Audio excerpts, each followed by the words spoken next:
인사혁신처에서 두 번째 예시 문제가 나온 걸 여러분들이 보셨을 것입니다. 1차 예시 문제 준 것도 이거 굉장히 좋다, 이렇게 예시 문제를 주면 좋지 라고 생각을 했는데 2차까지 이렇게 문제를 내주는 걸 보면서 이 시험의 기조의 변화에 대해서 인사혁신처가 갖고 있는 생각이 굉장히 명확하고 이 방향성으로 계속 우리는 가겠다 라고 공시를 준비하시는 분들께 정확하게 전달을 해주는 것 같아서 저는 한편으로 마음속으로 굉장히 좀 안심이 됐고, 학생들과 같이 공부하면서 준비하면서 이렇게 하는 게 맞을까? 또 이렇게 나오면 어떡하지? 라고 하는 불안한 마음이 어떻게 보면 우리 공시 준비하시는 분들에게 있어서 굉장히 힘들게 하는 것 중에 하나잖아요. 근데 그런 것들을 굉장히 많이 해소시켜주는 부분이 아닌가 라고 생각이 들어서 좀 처음으로 인사혁신처 분들께 굉장히 감사한 마음을 가졌던 그런 시간이었습니다. 2차까지 이제 예시 문제가 나온 마당에 여러분들께 정말 국어 영어에 대해서 정확하게 전달해 드릴 수 있을 것 같아서 오늘 제 영상을 참고하신다면 어떻게 보면 이제 국어 영어에 대한 공부법이나 국어 영어 어떻게 해야 될까요? 라고 하는 그런 걱정들은 좀 많이 사라지지 않을까 라는 생각이 들었고, 시험 기조, 그 다음에 시험 문제 유형, 또 시험의 방향성은 무조건 이렇게 될 것이다 라고 우리가 확신할 수 있게 되었기 때문에 공시를 준비하시는 모든 분들께는 굉장히 좋은 희소식이 아닌가 라고 생각이 들었습니다.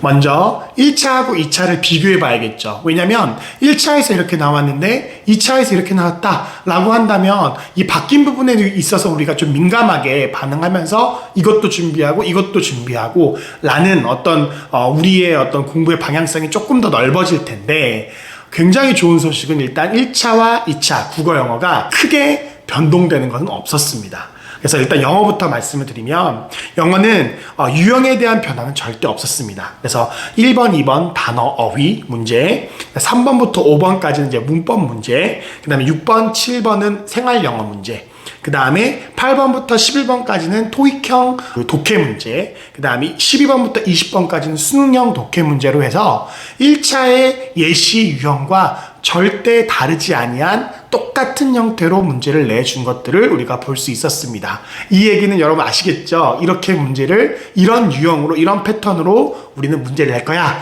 라고 어떻게 보면 못 받은 거다 라고 생각해도 크게 무방하지 않을 거라고 생각이 듭니다. 실질적으로 이제 문제 유형의 변화가 없고 확정되어 있는 상황에서 그럼 영어는 이제 우리가 어떻게 접근하는 것이 굉장히 베스트고 우리가 어떻게 해야지만 이 바뀐 영어에 있어서 좀 더 효율적으로 좋은 결과 우리가 받아볼 수 있을까라는 이제 궁금증이 생기실 텐데요. 먼저 여러분들한테 굉장히 중요한 건 뭐냐면 푸는 방법을 정확하게 익혀야 됩니다. 왜냐면 실질적으로 이제 영어는 우리가 암기해서 풀 수 있는 문제가 거의 없어요. 1번부터 5번까지도 어휘 문제 2문제, 문법 문제 3문제 나왔지만 예전처럼 문법 문제나 어휘 문제가 우리가 달달달달 머릿속에 있는 것들을 그대로 풀어서 푸는 문제가 아니었어요.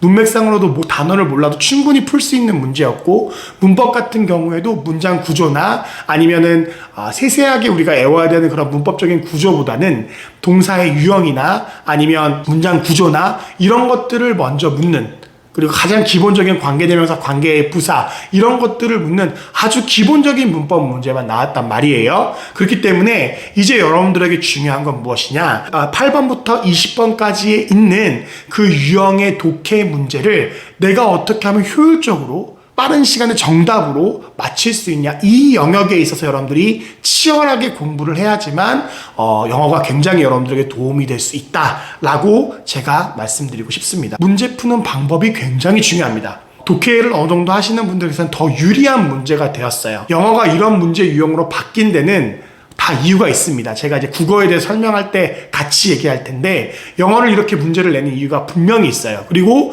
이것 때문에 국어는 이렇게 바뀐 거라고 저는 생각이 들어요. 왜냐면 5과목의 밸런스를 맞춰야 되니까요. 그렇기 때문에 영어는 그 어느 때보다도 푸는 방법을 정확하게 알아서 유형별로 문제를 접근하는 그 접근 방식이 너무나 중요합니다. 근데 여기서 잠깐 여러분들이 오해하시는 것들이 있는데, 그럼 내가 이제 영어 푸는 방법만 잘한다면 옛날보다 더 좋은 점수를 맞을 수 있겠지. 제가 여기서 유형별로 푸는 방법을 익혀야 된다라고 이야기할 때의 전제는 단어와 독해력이 어느 정도 받쳐주어야 된다는 얘기입니다. 구문독해와 손독해, 어휘, 이 실력을 늘려라라고 제가 계속 얘기했거든요. 그러니까 여러분 지금 공부하는 방식을 벗어나시면 안 됩니다. 지금 공부하시는 방식대로 독해력과 어휘력을 늘리기 위해서, 특히 구문을 읽을 때 능력을 상승시키기 위한 독해력과 어휘력을 키우기 위한 공부를 계속적으로 하셔야 합니다. 문제 푸는 방법은 여러분 10월, 11월 그때 가서 하셔도 안 늦어요. 독해력이 받쳐주지 않는 상태에서 그런 문제 푸는 방법이며 단위 듣고 아무리 노력을 해봤자 여러분 점수는 안 나올 겁니다. 더 안 나올 거예요 아마. 제가 이제 국어 문제로 좀 넘어가 볼 텐데요. 국어도 마찬가지였습니다. 유형의 큰 변화나 뭐 새로운 유형이 막 빵 하고 튀어나왔거나 그런 건 없었습니다. 1차와 마찬가지로 문법, 한자 이런 부분들은 나오지 않았습니다. 내용 이해, 추론, 독해 이 세 부분의 영역에서 너희들이 이 부분을 잘할 수 있냐 없냐를 묻는, 어휘 문제도 조금 나오긴 했지만 그 어휘 문제는 문맥상 파악하는 어휘 문제였지 그 어휘의 뜻을 정확하게 알고 있느냐 모르느냐 그런 문제는 아니었습니다. 그렇기 때문에 국어도 그 어느 때보다도 내용 이해와 독해력, 그 다음에 그 추론력 이것들이 받쳐줘야지만 국어 점수가 나올 수 있는, 그래서 달달달 외운다고 절대 시험 점수가 높게 나올 수 없는 그런 유형의 문제로 출제가 되었습니다. 저는 이것이 어떻게 보면 영어 문제에 굉장히 큰 영향을 미쳤다고 봅니다. 왜냐하면 영어에서 여러분들이 왜 신경을 써야 되냐면 영어 문제가 훨씬 더 간결해지고 영어 문제가 풀기가 굉장히 좋게끔 어떻게 보면 배치가 되어 있어요. 그렇기 때문에 원래 항상 우리가 영어에 대한 시간을 많이 썼잖아요. 근데 여러분 영어 시간을 줄이는 전략이 필요합니다. 왜냐하면 여러분 그만큼 영어에서 줄이는 것만큼의 시간을 국어에 주어야 합니다. 국어 연습을 굉장히 많이 하시고 열심히 하신다 할지라도 여러분 새로 바뀐 유형에서는 국어가 시간이 많이 걸릴 수밖에 없어요. 연습을 정말 많이 해서 그 시간을 예전처럼 줄일 수는 있겠지만 생각보다 쉽지 않은 작업이 될 겁니다. 그러기에 여러분 방법은 국어에 시간이 많이 필요하다라고 생각이 든다면 어느 한쪽을 줄여야 하잖아요. 그래서 제가 아까도 말씀드린다고 했지만 영어에서 여러분 시간을 좀 줄일 수 있어야 합니다. 그래야 그 줄인 시간을 국어에 줘서 국어를 좀 여유 있게 풀어야지만 여러분들이 내용 이해나 추론이나 이런 문제가 나왔을 때 실수하는 일이 없고 잘 읽고 여러분들이 갖고 있는 독해력으로 문제를 풀 수 있게 될 것입니다. 국어에서 시간 관리를 못하는 분들은 이제 실질적으로 공무원 시험은 준비 안 하시는 게 낫다라고 이야기할 정도로 국어에서의 시간 관리는 시험을 합격하냐 못 합격하냐의 바로미터가 될 것입니다. 이 국어 20문제를 풀 때 내가 시간에 맞춰서 정확하게 풀 수 있는 연습을 정말 엄청나게 많이 열심히 하셔야 합니다. 구명 문제를 가지고 내가 이 시간에 풀 수 있냐 없냐를 굉장히 씨름하셔야 돼요. 제가 저주를 퍼붓는 게 아니라요. 여러분들이 가야 될 방향성을 정확하게 짚어주고 있는 것입니다. 그러기에 여러분 까먹지 마시고 여러분 생각을 제가 말씀드린 대로 좀 따라오신다면 여러분들에게 굉장히 큰 도움이 되실 거라고 확신합니다. 국어가 바뀌면서 우리가 좀 생각하고 그런 문제가 많이 나오는데 우리가 그런 문제를 좀 많이 풀어봐야 되는 거 아니야? 라고 저한테 질문을 굉장히 많이 하고 제가 가르치는 학생들조차도 그런 질문을 굉장히 많이 해요. 내용 이해와 독해력이 없는 분들이 무슨 추론을 합니까? 먼저 내용 이해와 독해력으로 문제를 풀 수 있는 문제들을 굉장히 많이 풀어보고 내가 이 정도면 내가 이제 한 10문제, 15문제 내용 이해 문제 풀면 거의 다 맞아.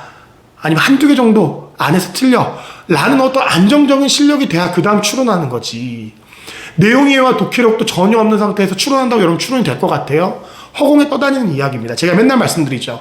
사칙연산을 못하는 사람들이 뭐 공통수학이나 수원을 푼다고 해서 절대 좋은 성적을 낼 수가 없습니다. 이제 내용 이해와 독해력은 국어에 있어서 사칙연산과 같은 것이 되었습니다. 국어는 먼저 접근하실 때 내용 이해 문제와 그 다음 내가 독해력을 키울 수 있는 문제를 먼저 많이 풀어보시고 최대한 단기간에 이걸 빨리 읽고 할 수 있는 문제, 뭐 내용 이해 문제 있잖아요. 제목 문제, 빈칸에 넣어야 되는 문제, 이런 문제들 여러분들이 내용을 읽고 빨리 독해력을 가지고 적용해야 될 그런 문제들을 먼저 공부하세요.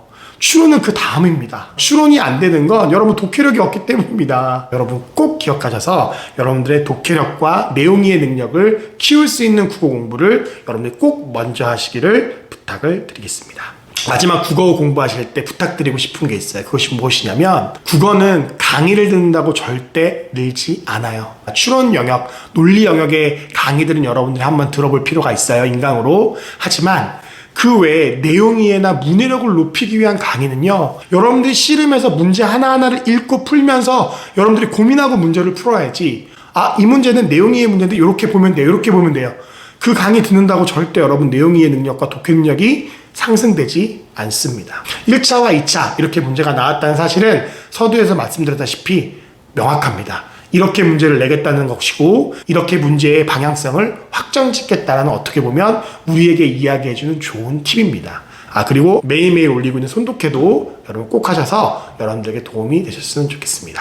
구독과 좋아요 꼭 눌러주시고 이 더운 여름에 체력 관리 잘 하시기를 부탁드리겠습니다. 감사합니다.